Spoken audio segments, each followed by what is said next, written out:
Shokugeki chapter 217. Okay, I have a little bit of a bone to pick with this chapter. Okay, I don't think it was probably one of the best chapters in a while. I don't know, it kind of like pissed me off. Okay, you start off with this chapter with the ending of Ishiki's victory, and you still have some of his younger juniors who are a little upset at him for using their ingredients, and they're telling him, oh, if you would have lost, I would have lost face value, but at least you won. But Ishiki tells him, oh, I knew your ingredients would be the ace in the hole. And then you have Annie asking him if she can taste his sake, and she tastes it, and then she says, now I know why you guys are doing this, and now I know what you guys are trying to protect. And I think that's good that she recognizes the talent, and she sees why the Polar Star Dorm and the Rebels are going against Asami and Central, because they want to show, hey, our cooking method is just as good, if not better, than Central's. But here's what I don't understand. She says, from here on, I will show absolute fairness to everything you guys cook.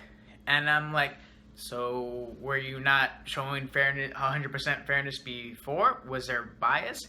Because the judges had already pledged earlier, a couple of chapters ago, a while ago, that they were going to have absolute fairness. There wasn't going to be any bias, nothing dirty. So what was the point of that? What was the point of her saying, oh, I'm going to be completely fair and judge you guys fairly, or just absolute fairness, no bias? I'm like, was there bias before in the past? I don't get what was the point of that, of her saying that. Because she should have just left it at, oh, now I understand why you guys are trying, or what you guys are trying to protect. Because you can just get a lot of that just from that one sentence. There was no point in her saying that, oh, she's going to be completely unbiased, because we already got that from them a couple chapters ago. That confused me a little bit. And another thing about this chapter, why the fuck did they rush through the last battle? What was the point of that? If anything, you should just rush through Ishiki's battle, because the other guy, the other Elite 10, Julio, I mean, yeah, he had his moments, but we knew Ishiki was going to win. I was really curious about Migishima's talents. What was he going to bring to the table? We got nothing. It was a complete joke. The new Elite 10, the 5th seed, one of the second years that had won an Elite 10 seat along with Haima and Julio, she's written off as a joke. Her name's Shoku, and wears a cap. She had a cool design, I thought. And they don't even show the match. It completely happened off screen. We still don't know anything about Migishima. And I know they're trying to build it up for later, keep him as shock value. I don't know. What's the big deal? They want to hide his secrets for something, maybe for a later match. But I'm like, at least add some build up to him, make us excited about what he brings to the table. But no, just throw him off, and they treated the 5th seat like a complete joke. What was the point of her winning the 5th seat? Did Asami miscalculate in how he judged and how he chose people? This kind of it also brings down Asami's choices when it comes to who he brings to the table. Yeah, okay, Migishima's the 3rd seed, but she's the fucking 5th seed. You had Soma, who's not even the Elite 10 technically yet, and he beats the 6th seed. I just don't understand what was the point of that.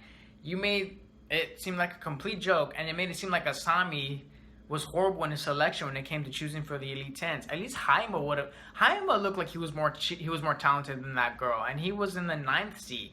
But she gets put in the 5th seed. Just a complete joke of a chapter when it came to that part. I was so upset. I'm like, why do we have to rush that whole part? What was the point of that? I wanted to see Migishima and Choku.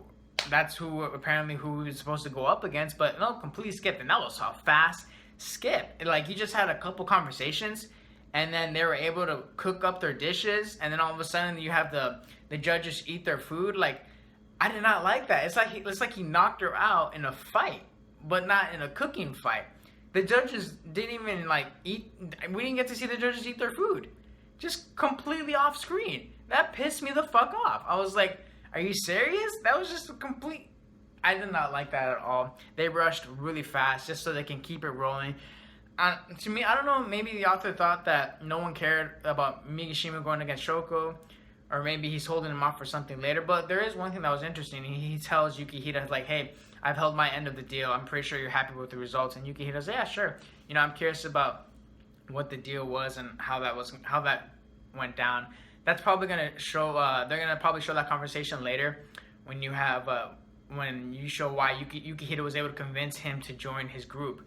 But man, I'm salty about that. I really am salty.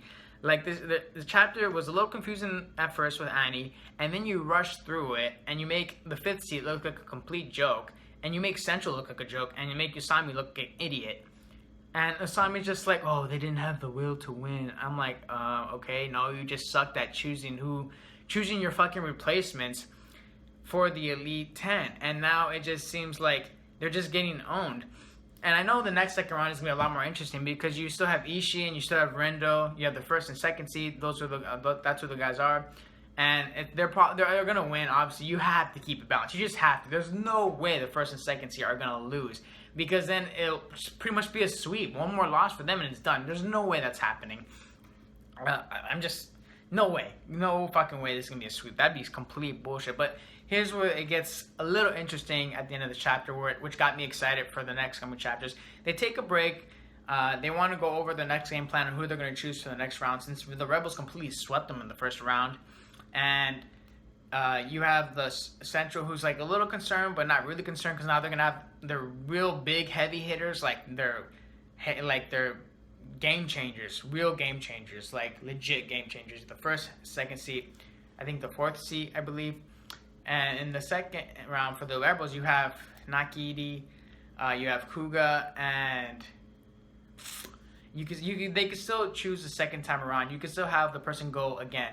And Yukihiro did want to, but they tell them, oh no, you have to take a break or, reevaluate how you did in the first round. And they basically told them you're not going to go again in the second round. And you have Yukihiro walking in on Kuga. And we all know that Kuga, he's a jokester. He plays around. And he doesn't take things really seriously, except when it comes to Ishii. And he, has this dead look when he runs into him. He's like, oh, are you going to be in the second round? And he says, in the next Shokugeki, I want to take you on. And you have, this legit, the drawing. The panel was freaking awesome, the way they looked at each other. It was a complete face-off, a declaration of war. And I'm pretty sure Kuga's going to lose, though, because if you want to keep the balance of this match, of this whole tournament, and not make it seem stupid, the Rebels are going to have to lose at some point, to keep the readers interested, to keep us guessing, how are they going to come out of this? And because if you have Kuga winning, that would make zero sense whatsoever. But I'm expecting a good matchup between them. I'm not sure if it's going to happen in the second round or in the third round. Who knows?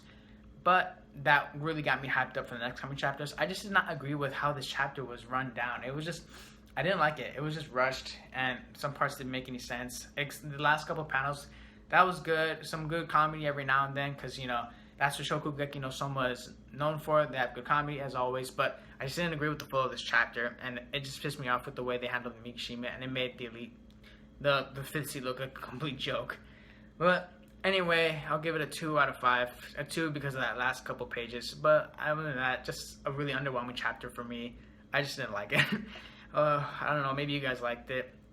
You might have a different opinion about it. But Fanchart out. Hope you guys liked the review. Bye.